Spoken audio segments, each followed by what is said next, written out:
کہ آج بہت سے ممالک نے تقریباً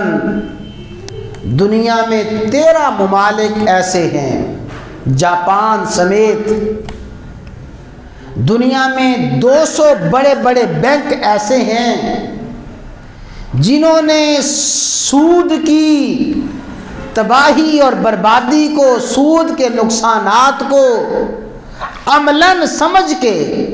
سودی معاملات کو تجربہ کاری کے ذریعے سمجھ کے یہ فیصلہ کیا کہ یہ سود انسانیت کے لیے تباہی بربادی کا باعث ہے، لہذا اس سے جان چھڑائی جائے۔ میں نے عرض کیا کہ کم و بیش دنیا میں 13 بڑے بڑے ممالک سود سے جان چھڑا چکے ہیں،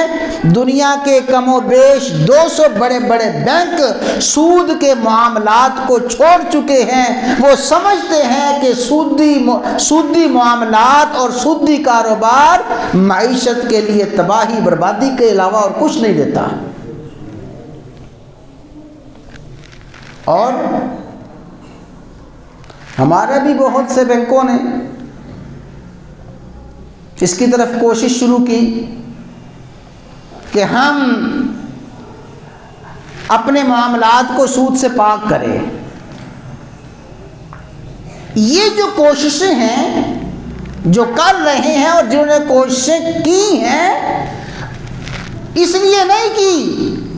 کہ قرآن و سنت پہ عمل ہو، اس لیے کوششیں کی ہیں، کر رہے ہیں۔ وہ جان چکے ہیں کہ اس وقت انسانیت کے لیے، معیشت کے لیے سود سے بڑا تباہ کن اور کوئی مسئلہ ہی نہیں ہے۔